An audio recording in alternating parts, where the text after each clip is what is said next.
Sveicināti mūsu mājās, Olainas mehānikas un tehnoloģijas koledžā.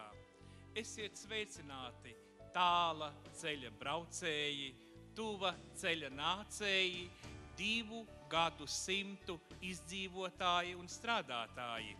Ja mēs skatāmies vēsturiskā ciklā un atzīmējot izglītības iestādes 50 gadus, tad šodien jādomā vēsturiski jau pagājušais gadsimts un šis gadsimts. Olainas mehānikas un tehnoloģijas koledža 26. septembrī atzīmēja savu 50. gada dienu, iezīmējot izglītības iestādes attīstības gaitu un tās nozīmi šodienā sagatavojot valsts tautsaimniecībai tik ļoti nepieciešamos speciālistus. Olainas mehānikas un tehnoloģijas koledža atzīmē 50 gadu jubileju. Mēs esam mācību iestāde, kura pat par sevi ir ļoti interesanta, kurā tiek realizēti vairāku līmeņu izglītības programmas. Pirmām kārtām tās ir profesionālās vidējās izglītības programmas, kur jaunieši iegūst profesionālo vidējo izglītību, un pēc tam var turpināt studijas koledžā studenti un iegūt pirmā līmeņa profesionālo augstāko izglītību. Šajos laikos mēs runājam par it kā jaunu uzņēmēju darbības un izglītības sadarbību, bet man jāatzīmē, ka par šo sadarbību jau domāja tajos laikos, 50 gadus atpakaļ, kad pateicoties ķīmijas rūpnīcas attīstībai mūsu valstī tika organizēta arī papildus izglītība, lai sagatavotu izglītotus darbiniekus. Un mūsu Olainas pilsēta tajā laikā tika izvēlēta kā pirmsākums šajai sadarbībai.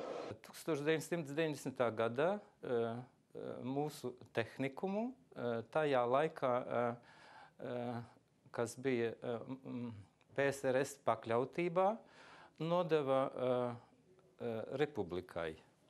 Un mēs bijām divas mācību iestādes, vidēja profesionāla tehniskā skola un tehnikums. Un mana ideja bija tāda, lai apvienotu abas divas mācību iestādes zem viena jumta un zem viena nosaukuma, bet lai dotu iespēju jauniešiem apgūt attiecīgo izglītību pēc viņu vēlmām un spējām. Teikšu, manuprāt, bija šeit apmēram gadu atpakaļ, kad runājām par plāniem, par gan izglītības iestādes plāniem, gan plāniem sadarbībai ar darba devējiem un arī, protams, jauno struktūru fondu perioda plāniem par to, ko mēs no savas puses varam darīt, lai atvieglotu to darbu, to lielisko darbu, ko jūs ikdienā darat. Un ir prieks un gandarījums redzēt, ka gan sadarbojoties ar nozares pārstāvjiem, ar asociācijām, skolas direktoram un jums uzņemoties iniciatīvu, ir izdevies gan pakāpeniski jums vērt vaļā papildus izglītības programmas, gan uzņemties nevienkāršo, bet mūsu ieskatā tiešām nepieciešamo ceļu sākt ieviest šīs darba vidē balstītās mācības, kas ar šo gadu arī notiek koledžā, un arī piedalīties būtiski diskusijās, lai noturētu šo uzstādījumu, to, ka mēs vēlamies jaunajā fondu periodā noteikti stiprināt koledžas un paredzēt arī papildus ieguldījumus tieši tehnisko jomu specialitāšu izglītojošajās izglītības iestādēs, tādā kā jūs. Visas programmas un studiju un mācību darbs ir balstīts uz mūsu sadarbības partneriem. Jo šodien jāstrādā kopsolī. Pirmām kārtām tas ir Latvijas ķīmijas farmācijas uzņēmēju asociācija, jo mums jābalstās uz to pastūtījumu, kādi speciālisti ir vajadzīgi ķīmijas, farmācijas, biotehnoloģijas, vides aizsardzības jomās. Koledžā strādā ļoti daudz talantīgu cilvēku. Lai varētu sekot līdz jaunākām tendencēm, liela vērība tika pievērsta arī pedagogu tālāk izglītībai. Ļoti patīkami, ka pēdējo 2 gadu laikā 2 mūsu lektori iegūši jau zinātņu doktora grādu. Un pat tieši pirms svētkiem arī mana kolēģe Sanita Pauloviča ieguva arī ķīmijas zinātņu doktora grādu Latvijas universitātē. Tas par to apliecina, ka jaunieši saprot, ka te ir vērts nākt mācīties. Varbūt tiešām daudzus biedē vārds ķīmija, bet mēs dzīvojam 21. gadsimtā, un ķīmija mums ir visapkārt. Pārtiks ķīmija, sadzīves ķīmija, būvķīmija, farmācija, medicīna, tāpatām arī mūsu citi jautājumi, kas saistīti ir, mums ar to jāprot sadzīvot. Un es ļoti, ļoti vēlos arī šodienas potenciālajiem jauniešiem, kas nākotnē grib nākt mācīties un studēt, kārtīgi izvērtēt to, jo inženierzinātnēm ir nākotne.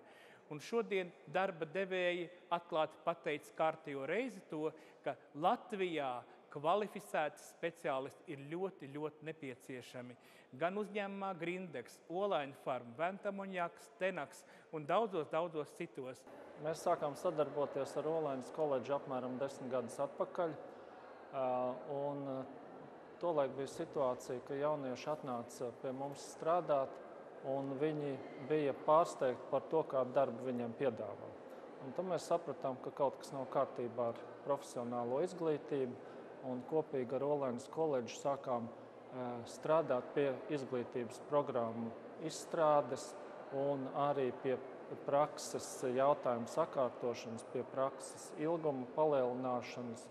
Un tā soli pa solim mēs esam attīstījušies, arvien vairāk kvalitatīvi izglītot jaunieši pie mums nonāk. Un jāsaka, ka pēdējos gados ir arī tādi gadījumi, ka jaunietis atnāk praksē, 4 mēnešu praksa ir. Un pēc dažiem mēnešiem redzot viņa spējas, motivāciju strādāt, un ja mums ir brīvas vakances, daži kļūst par mūsu darbiniekiem jau prakses laikā. Un tas tā ļoti patīkami ir mūsu kopīgā darba rezultāts. Ļoti nopietni arī mēs domājam par duālu izglītību, jeb darba vidē balstītu jauniešu izglītību. Vēlos atzīmēt Latvijas Finiera uzņēmuma interesētību, kuri nopietni domā par to, ka vajadzīgi kvalificēti jaunieši. Duālā izglītība būtībā nozīmē to, kad potenciālais speciālists šo teorētisko apmācību iziet mācību iestādē, bet šī praktiskā apmācība, praktisko iemaņu apgūšana tiek nodrošināta kādā no uzņēmumiem, kas darbojās ar kādu no izglītības iestādēm, konkrētā gadījumā ar Olaņas koledžu.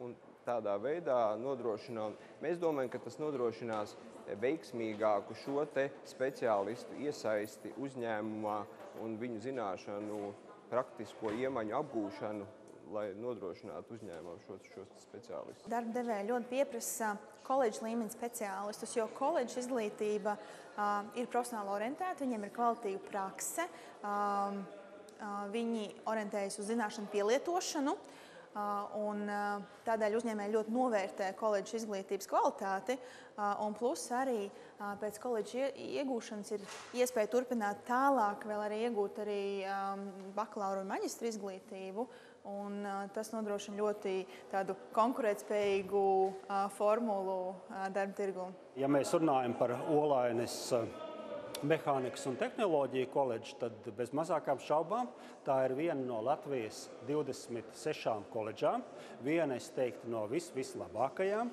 un viena, kurā ir tiešām ļoti daudz jaunu ierosmju, un kur arī īstenībā ir ļoti atzīta studējošo vidū. Šī reizē es gribētu sveikt Olaņas mehānikas un tehnoloģijas koledžu ļoti nozīmīgā jubilejā, 50 gados, un teikt visai Latvijai, ka mēs esam priecīgi un lepni, ka tāda koledža mums Latvijā ir. Jo farmācijas industrijai šī ir vadošā koledža, kas sagatavo ķīmiķus, biotehnologus, mehāniķus, vides speciālistus, un bez tiem mēs nevaram iztikt. Katrā mūsu nozares uzņēmumā šādi koledžas beidzēji ir. Viņi strādā par operatoriem, viņi strādā par tehnologiem, viņi strādā par laboratorijas tehniķiem. Un priekš mums, kā mazas valsts, ražošana ir ļoti svarīga, lai mēs spētu eksportēt uz visu pasauli augstas pievienotās vērtības produkciju, un ir vajadzīgi ne tikai zinātnieki, ne tikai augstskolu beidzēji, bet ir vajadzīgi tieši arī vidējās, profesionālās, tehniskās izglītības ieguvuši jaunieši. Es esmu ļoti priecīgs un te pašā laikā esmu lepns, es no šī vārda lepns esmu par to, ka mums Latvijā ir brīnišķīgi uzņēmumi, talantīgi uzņēmumu vadītāji, kuri domā ilgtermiņā un sadarbojoties ar mums ir daudz investējuši izglītības iestādē, lai tā attīstītos, pilnveidotos un iet tikai uz priekšu. Mūsu mērķis, lai Olainas mehānikas un tehnoloģijas koledža kļūst par ekscelentu izglītības centru. Pateicamies par atbalstu sižeta tapšanā Latvijas ķīmijas un farmācijas uzņēmēju asociācijai un Olainas novada pašvaldībai.